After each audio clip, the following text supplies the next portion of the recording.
Hi everyone, welcome to Edu Details. ഇന്നത്തെ വീഡിയോയിൽ നമ്മൾ കാണുന്നത് ഓസ്കി കഴിഞ്ഞവർക്ക് എങ്ങനെ ഏതൊക്കെ ജോബ് സൈറ്റുകളിൽ കൂടി ജോബ് അപ്ലൈ ചെയ്യാം, അതുപോലെ രജിസ്ട്രേഷൻ പ്രോസസ്സ്, അതുപോലെ ഓസ്കിക്ക് വേണ്ടി വരുന്നവർക്ക് എന്തൊക്കെ സാധനങ്ങളാണ് കൊണ്ടുവരേണ്ടത്.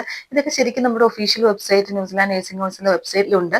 പക്ഷേ എങ്കിലും കുറച്ചുകൂടി ഡീറ്റെയിൽസ് ആയിട്ട് ചെയ്യാമോ എന്നൊരു കുറേ ക്വസ്റ്റ്യൻസ് നമ്മളോട് വന്നിരുന്നു. അപ്പോൾ ആ ക്വസ്റ്റ്യൻസിനുള്ള എല്ലാ ആൻസറുകളുമാണ് നമ്മുടെ ഇന്നത്തെ വീഡിയോയിൽ.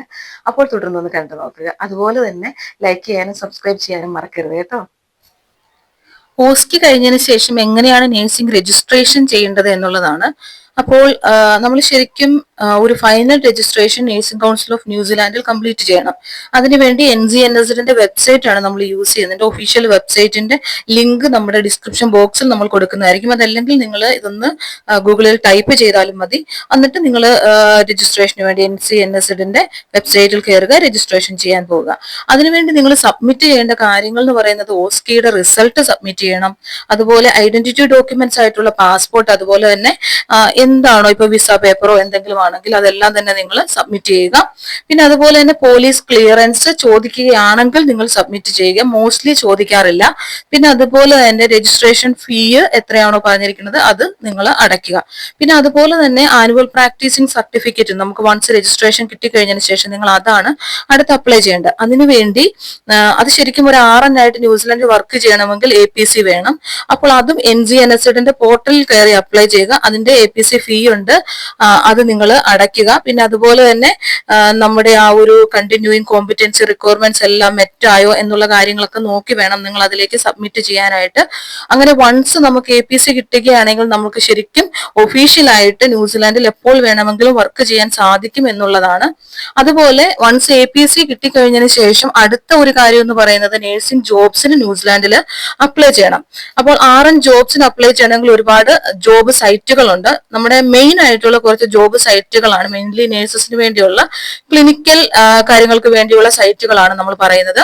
Kiwi health jobs, seek New Zealand, trade me, അതുപോലെ തന്നെ ഇൻഡീഡ് ന്യൂസിലാൻഡ്, പിന്നെ മെഡാക്കസ് ഹെൽത്ത് കെയർ, അതുപോലെ ടിഫാട്ടു ഓറയുടെ അതായത് ഡിസ്ട്രിക്ട് ഹെൽത്ത് ബോർഡിന്റെ ഡയറക്ട് സൈറ്റുകളിൽ, റെസ്റ്റ് ഹോമിന്റെ ഡയറക്ട് സൈറ്റുകളിൽ, പ്രൈവറ്റ് ഹോസ്പിറ്റലിന്റെ ഡയറക്ട് സൈറ്റുകളിലെല്ലാം തന്നെ കയറി നമ്മൾ അപ്ലൈ ചെയ്യണം. അപ്പോൾ ഡയറക്റ്റ് ആയിട്ടുള്ള ആ ഒരു സൈറ്റുകളിൽ, ഒഫീഷ്യൽ സൈറ്റുകളിലെ ആപ്ലിക്കേഷൻ വളരെ ഇമ്പോർട്ടന്റ് ആണ്. നിങ്ങൾക്ക് കറക്റ്റ് ആയിട്ട് കാണാൻ സാധിക്കും എന്തുമാത്രം വേക്കൻസികളൊക്കെ അവിടെ ഇട്ടിട്ടുണ്ട് എന്നുള്ളത്. അതുപോലെ തന്നെ പാർട്ട് ടൈം ആണോ ഫുൾ ടൈം ആണോ അങ്ങനെയുള്ള കാര്യങ്ങളെല്ലാം നോക്കി വേണം നിങ്ങൾ ജോബ് അപ്ലൈ ചെയ്യാനായിട്ട്.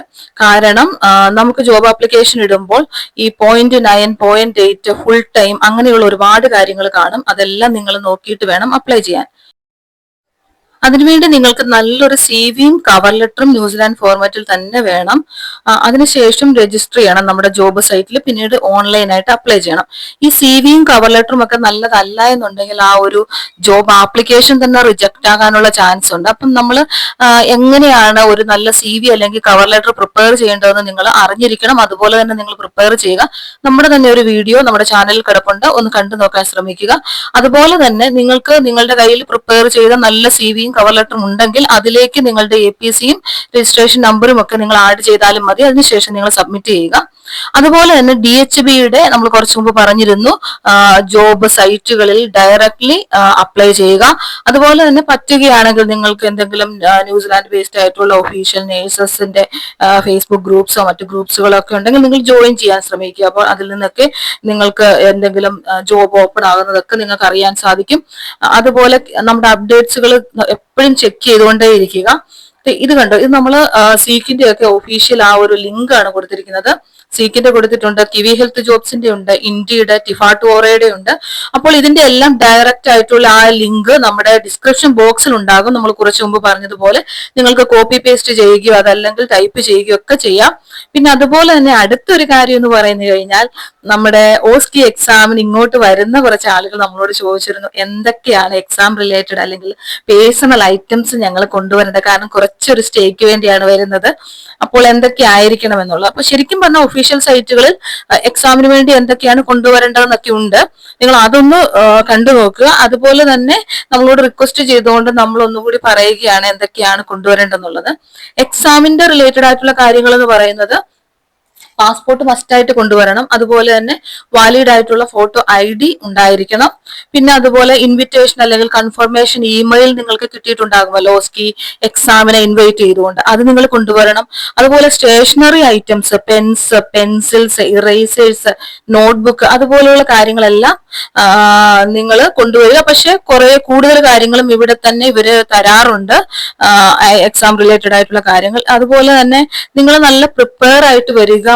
പ്രത്യേകിച്ച് ഈ സാധനങ്ങളെക്കാളും കൂടുതൽ നമ്മളുടെ ആ ഒരു മാനസികമായിട്ടുള്ള പ്രിപ്പറേഷനാണ് നമ്മൾ ഇമ്പോർട്ടന്റ് കൊടുക്കേണ്ടത്. കോൺഫിഡന്റ് ആയിരിക്കുക. ഒഫീഷ്യൽ ആയിട്ടുള്ള സാധനങ്ങൾ, അതായത് പാസ്പോർട്ട്, ഇൻവിറ്റേഷൻ ഇമെയിൽ അതുപോലെയുള്ള കാര്യങ്ങളെല്ലാം നിങ്ങളുടെ കയ്യിൽ ഉണ്ടായിരിക്കാൻ ശ്രമിക്കുക. പിന്നെ അതുപോലെ തന്നെ നല്ലൊരു പെന്നൊക്കെ ആണെങ്കിൽ ബ്ലാക്ക് പെന്നാണ് കൂടുതലും ഡോക്യുമെന്റേഷന് പ്രിഫർ ചെയ്യുന്നത്. പിന്നെ നേഴ്സിംഗ് യൂണിഫോം അല്ലെങ്കിൽ സ്ക്രബ്, എക്സാം സെന്റർ എന്താണോ പറയുന്നത് അതിനനുസരിച്ചുള്ള പോളിസിയിലെ കാര്യങ്ങൾ കൊണ്ടുവരാൻ ശ്രമിക്കുക. കൂടുതലും എനിക്ക് തോന്നുന്നു സ്ക്രബ് സ്യൂട്ട് ഒക്കെ അവർ അലോ ചെയ്യുന്നുണ്ട്. പിന്നെ അതുപോലെ കംഫർട്ടബിൾ ആയിട്ടുള്ള കവേർഡ് ആയിട്ടുള്ള ഷൂസ് ആണ്, ബ്ലാക്ക് ഷൂസ് ആണ് മോസ്റ്റ്ലി അവർ പ്രിഫർ ചെയ്യുന്നത്. പിന്നെ ഹെയർ ടൈ ചെയ്ത് ക്ലിപ്പ് ചെയ്യുകയാണെങ്കിൽ നല്ലതാണ്. അതായത് ഈ ലോങ് ഹെയർ ഒക്കെ ആണെങ്കിൽ ഇവർക്ക് ഷോൾഡറിന് താഴോട്ടുള്ള ഹെയർ കൂടുതലും അങ്ങനെ അഴിഞ്ഞു കിടക്കുന്നതിനോട് താല്പര്യമില്ല. അപ്പോൾ കൂടുതലും കെട്ടിവെക്കാനാണ് അവർ പ്രിഫർ ചെയ്യുക. ഷോൾഡർ വരെയുള്ള ഹെയർ ഒക്കെ ആണെങ്കിൽ ശരിക്കും നമുക്ക് അൺടൈ ചെയ്തിടാം. പക്ഷെ നിങ്ങൾ എക്സാം ആയതുകൊണ്ട് നിങ്ങൾ അങ്ങനെ ചെയ്യേണ്ട കാര്യമില്ല, നിങ്ങൾക്ക് അത് ടൈ ചെയ്യുന്നത് തന്നെയാണ് നല്ലത്. അതുപോലെ വാട്ടർ ബോട്ടിൽ പക്ഷെ നിങ്ങൾ ചെക്ക് ചെയ്യുക അലോ ചെയ്യുന്നുണ്ടോ എന്നുള്ളത്.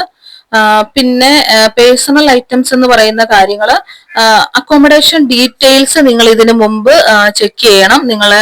നിങ്ങൾ എങ്ങനെയാണ് വരുന്നത്, ഹോട്ടൽ അല്ലെങ്കിൽ Airbnb എന്ന് പറയുന്ന ഒരു ബുക്കിംഗ് കൺഫർമേഷൻ സൈറ്റ് ഉണ്ട്, അവിടെ അല്ലെങ്കിൽ അറിയാവുന്ന ആരെങ്കിലും ഉണ്ടെങ്കിൽ അവരുമായിട്ട് കോൺടാക്ട് ചെയ്യുക.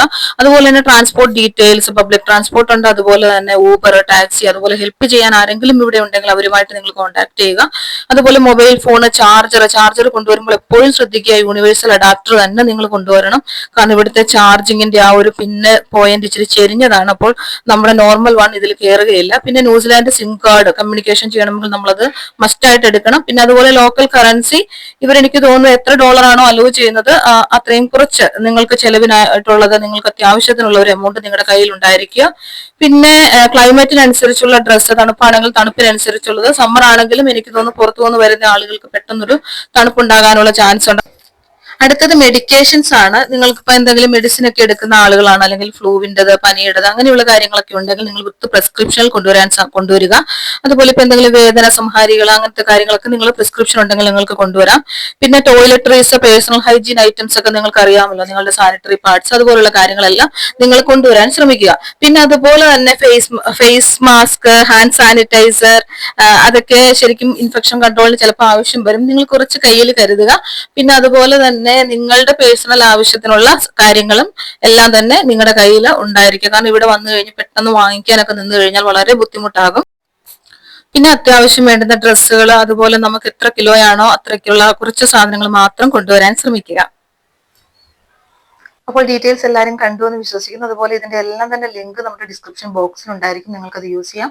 അതല്ല എന്നുണ്ടെങ്കിൽ അത് നിങ്ങൾ ടൈപ്പ് ചെയ്ത് കൊടുത്തു കഴിഞ്ഞാൽ നിങ്ങൾക്ക് ഗൂഗിൾ അത് ഫോർവേഡ് ചെയ്യുന്നതായിരിക്കും. അതുപോലെ തന്നെ APC റിന്യൂവലിനെ കുറിച്ച് ആരും വറി ചെയ്യേണ്ട, അതിന്റെ എല്ലാം ഒരു വീഡിയോ നമ്മൾ ഇതിനു മുമ്പ് ചെയ്തിട്ടുണ്ട്, എങ്ങനെയാണ് ചെയ്യേണ്ടത് അങ്ങനെയുള്ള കാര്യങ്ങളെല്ലാം. പിന്നെ അതുപോലെ തന്നെ ഇപ്പോൾ നിങ്ങളുടെ ബർത്ത്ഡേക്ക് അനുസരിച്ചായിരിക്കും ചിലപ്പോൾ കൂടുതൽ നിങ്ങൾക്ക് APC കിട്ടുന്നത്. അപ്പോൾ ഫീസ് മൈറ്റ് ബി $60 or $65 ആകും ഇൻസ്റ്റെഡ് ഓഫ് 130 അല്ലെങ്കിൽ അതിന് കൂടുതലുള്ള സമയത്ത്. പക്ഷേ അത് നിങ്ങൾ വറി ചെയ്യേണ്ട, നിങ്ങൾക്ക് ആ സമയമാകുമ്പോൾ റിന്യൂ ചെയ്യാൻ പറ്റും. പക്ഷെ നിങ്ങൾ ന്യൂസിലാൻഡിൽ വർക്ക് ചെയ്യുന്നില്ല എന്നുണ്ടെങ്കിൽ ഇല്ല എന്ന് പറയുക. അതിനുശേഷം എവിടെയാണ് വർക്ക് ചെയ്യുന്നത് അതിന്റെ ഡീറ്റെയിൽസ് അവർ ചോദിക്കുമ്പോൾ അത് കൊടുക്കുക.